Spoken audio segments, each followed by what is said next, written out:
नमस्कार दोस्तों, स्वागत है आप सभी लोगों का आपके अपने चैनल ट्रेडर्स डायरी में। दोस्तों, आज हम बात करने वाले हैं एडलवाइस फाइनेंशियल सर्विसेज लिमिटेड के ऊपर। 300 रुपये का स्टॉक आपको 100 रुपये में मिल रहा है। सबसे सस्ती इंश्योरेंस कंपनी, आपने नाम सुना होगा, Edelweiss Tokyo life insurance policies. ये इन्हीं के अंदर आती है। इनका जापान की कंपनी टोक्यो लाइफ इंश्योरेंस से जो है टाई अप है और वो दुनिया की टॉप लेवल की कंपनी आती है इंश्योरेंस सेक्टर में। अब इस शेयर को खरीद लेना चाहिए या नहीं, इस शेयर में खबरें जो है वो बनी हुई है। अमेरिका की एक कंपनी है जिसका नाम मैं बताने वाला हूँ। तो वो कंपनी इनकी सब्सिडरी कंपनी में 100% हिस्सा लेने वाली है और 30% उनका हिस्सा अभी उस कंपनी में है। तो 100% हिस्सा उसमें करने वाली है। तो जो है, क्या ये कंपनी जो है फंडामेंटली स्ट्रॉन्ग है? क्या ये कंपनी को यहाँ पर, इस शेयर को यहाँ पर खरीद लेना चाहिए या वेट करना चाहिए, ताकि जो है फंडामेंटली अगर स्ट्रॉन्ग नहीं है तो आपको नीचे मिल सके? क्या है पूरी वजह, चलिए देखते हैं। फंडामेंटल देखते हैं, फिर उसके बाद चार्ट देखते हैं और उसके बाद लॉन्ग टर्म चार्ट को हम समझते हैं कि कहाँ तक ये जा सकती है, आगे फ्यूचर में क्या क्या हो सकते हैं, क्योंकि इसमें डीमर्जर भी होना है। चलिए देखते हैं दोस्तों आज एडलवाइस 99.85 पर क्लोजिंग दी है। 5% के आसपास की थी। सर्किट पर स्टॉक बंद हुआ है। एंड टाइम में थोड़ा सा सर्किट खुल गया, लेकिन यहाँ पर जो है लमसम यहाँ पर सर्किट के आसपास बंद हुआ है। ठीक है, 36 लाख का वॉल्यूम है, अच्छा खासा वॉल्यूम है। खबर क्या थी? खबर थी Gallagher to increase its stake in Edelweiss Gallagher Insurance Brokers Limited. तो एडलवाइस की जो सब्सिडरी कंपनी है Edelweiss Gallagher Insurance Brokers Limited, उसमें जो है 30% स्टेक थी गलाघर की और वो 100% स्टेक यहाँ पर करना चाहते हैं। तो पूरी जो है Edelweiss Gallagher Insurance Brokers limited जो है एक्वायर करना चाहते हैं गलाघर। अब गलाघर कौन है? यूएस बेस्ड कंपनी है, कैपिटल मार्केट की कंपनी है और बहुत बड़ी कंपनी है। और मैं आपको एक खास चीज़ बता दूं, एडलवाइस में ये कहा जाता है कि एडलवाइस में वॉरेन बफेट के मैनेजमेंट की एक वुमेन है, उनका यहाँ पर इस कंपनी के अंदर स्टेक है, एडलवाइस के अंदर स्टेक है। ये ऐसे सुनने में आता है, ये रूमर्स भी हो सकता है, ये कुछ भी हो सकता है। असल में गलाघर का मेन चीज़ें जो है निकल के नहीं आई है अभी तक, इसमें देखा नहीं है। तो ठीक है, बाद में हम देखेंगे कभी अगर पता चलेगा। तो गलाघर से यहाँ पर जो है कुछ यहाँ पर नाता निकल कर आता है। ठीक है, जो भी है ऐसा कुछ हो सकता है तो होगा एडलवाइस में, लेकिन ऐसे जो है आप ये मत समझिएगा कि वॉरेन बफेट की सीधे हिस्सेदारी है, अरे यहाँ पर हिस्सेदारी है, तो ये आप समझ ही नहीं, ये सुनने में आया है। ठीक है ना, ध्यान रखिएगा। अब चलिए मेन पॉइंट पर आते हैं।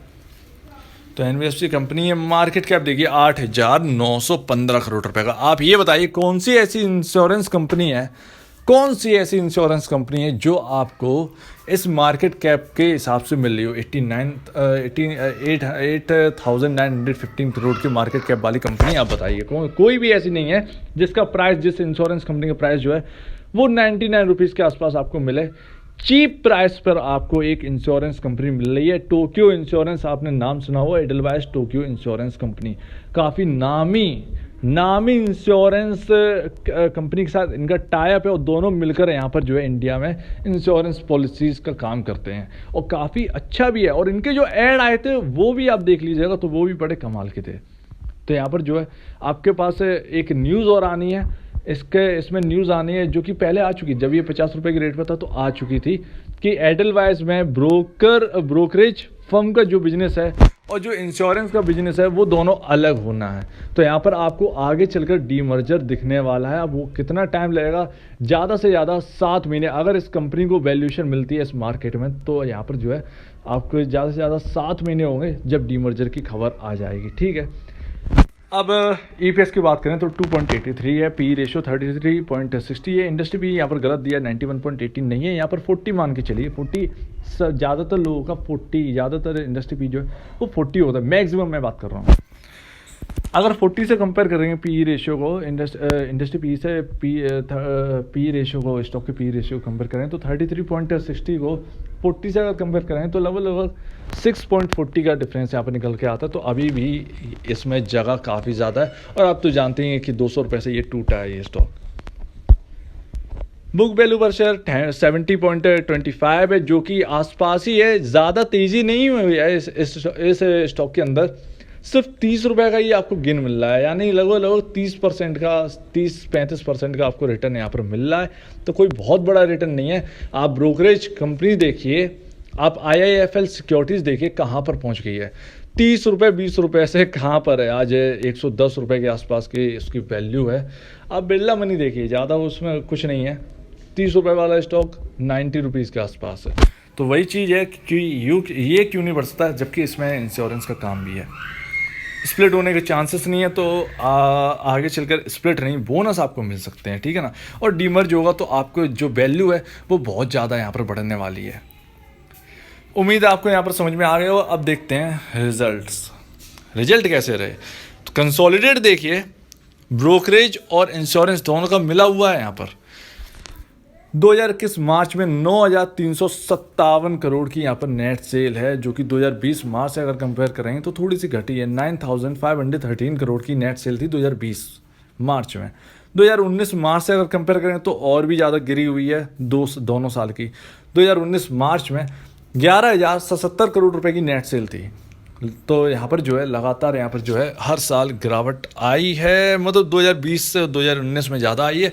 2020 से कंपेयर करने पे तो थोड़ा बहुत ज़्यादा से ज़्यादा 150 करोड़ रुपए का अंतर है। यहाँ पर कर्जा इस कंपनी पे, हाँ जी हाँ, कर्जा है इस कंपनी पर, अच्छा खासा कर्जा है इस कंपनी पर। PAT की अगर हम बात करें, प्रॉफिट आफ्टर टैक्स की सीधे नीचे बात करते हैं। PAT की अगर हम बात करें तो profit after tax 265 crore rupees हुआ है, जो कि अब तक का सबसे लोएस्ट प्रॉफिटेबल ईयर रहा है इस स्टॉक का, इस कंपनी का, माफ़ कीजिएगा, इस कंपनी का। 2020 की अगर कंपेयर करें तो माइनस में थी, 2000 करोड़ का लॉस था। लेकिन अगर 2019 से कंपेयर करें तो भी यहाँ पर बहुत ज़्यादा कम है। 2018 से कंपेयर करें तो भी यहाँ बहुत ज़्यादा कम है, क्योंकि आपकी स्क्रीन पर दिख रहा हो 900 हज़ार करोड़ रुपए का प्रॉफिट हुआ है 2019 में। 2018 में 900 करोड़ के आसपास का, 2017 में 609 करोड़ रुपए का प्रॉफिट हुआ, और 2021 मार्च की अगर हम बात करें 265 करोड़ रुपए का प्रॉफिट हुआ है। तो वही है, यहाँ पर अर्निंग पर शेयर है वो भारी मात्रा में यहाँ पर गिरा है, अच्छे खासे तरीके से यहाँ पर गिरा है।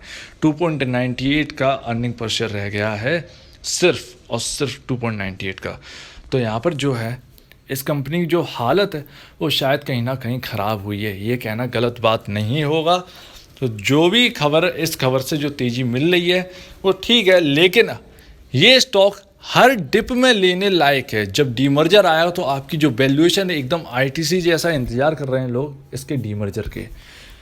तो उम्मीद है आपको समझ में आ गया होगा, फाइनेंशियल इस स्टॉक के ठीक नहीं है। अब शेयर होल्डिंग पैटर्न देखें तो यहाँ पर प्रोमोटर 32.88% इस कंपनी में होल्ड करते हैं, और अगर हम पब्लिक की बात करें तो 67.12। लेकिन अगर हम FII की पोजीशन देखें तो बड़ी खतरनाक है, 32.10% इस कंपनी में होल्ड करते हैं FIIs।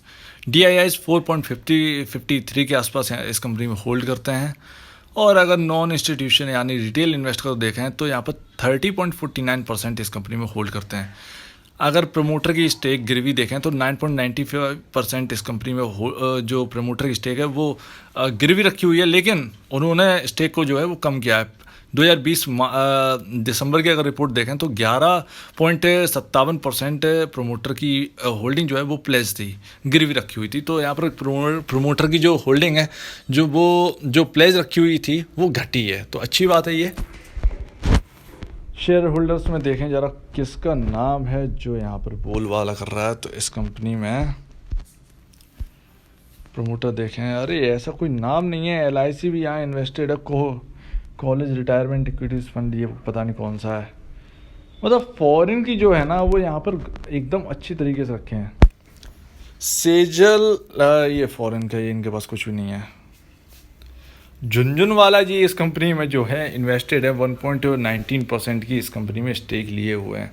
झुनझुनवाला, राकेश राधे श्याम, बहुत बढ़िया।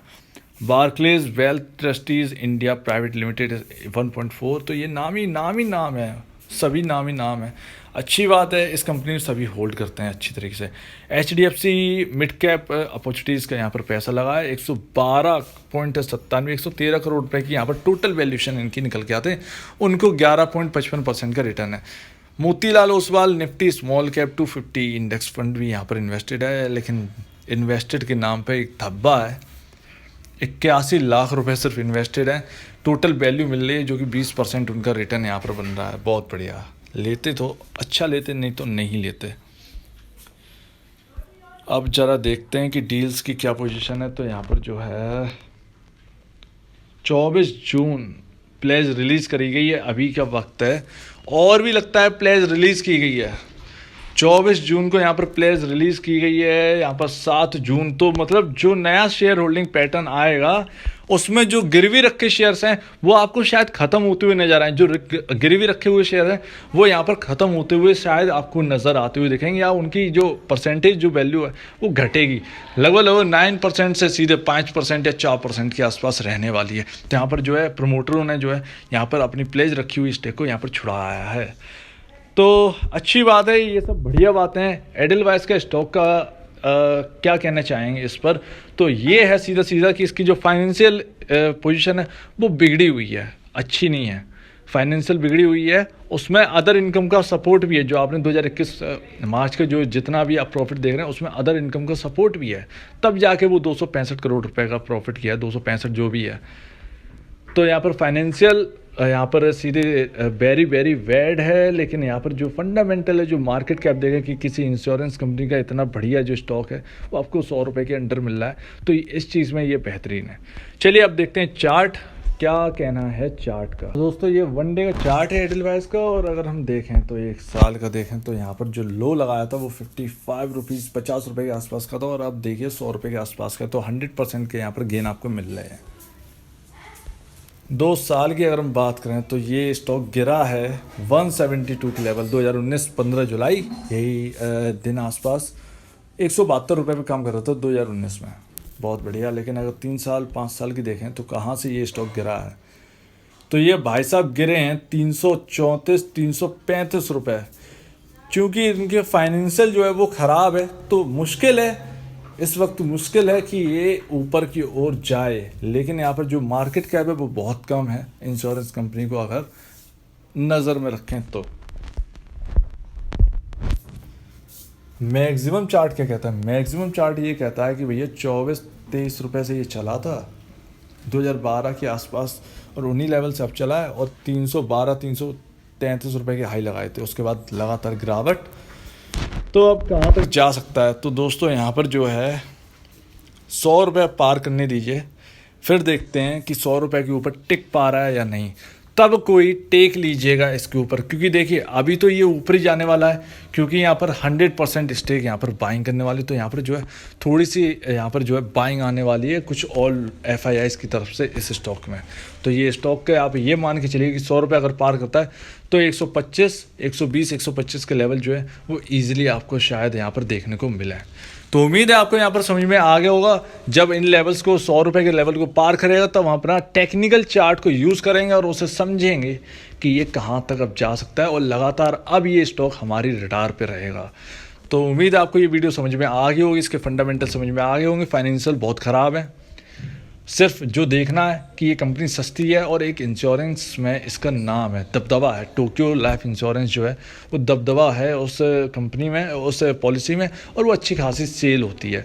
तो यहाँ पर जो है सिर्फ उसके बुनियाद पर जो है, उसके बेसिस पर जो है इस स्टॉक को लिया जा सकता है कि आगे भविष्य में जो है, क्योंकि हम मार्केट वाले हैं और मार्केट जो है वो भविष्य की बहुत देखता है। तो यहाँ पर जो आगे चलकर जो है वो यहाँ पर काम बढ़ेगा इंश्योरेंस का, तो यहाँ पर जो है कंपनी अपने आप को सही करेगी और नए नए अच्छी चीज़ें लाएगी, तो यहाँ पर जो है अच्छा रहेगा। और डीमर्जर आ जाए तो और भी अच्छा है।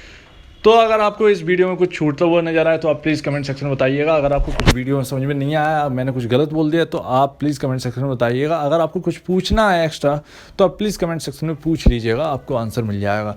तो अगर आपको ये वीडियो अच्छी लगी हो तो लाइक करिए, चैनल को करिएगा सब्सक्राइब, प्लस बेल आइकन को जरूर दबाइए ताकि आपको नए नए नोटिफिकेशन जो है वो आपको मिलते रहें। तो अब दीजिए मुझे इजाज़त। वीडियो देखने के लिए बहुत बहुत धन्यवाद दोस्तों।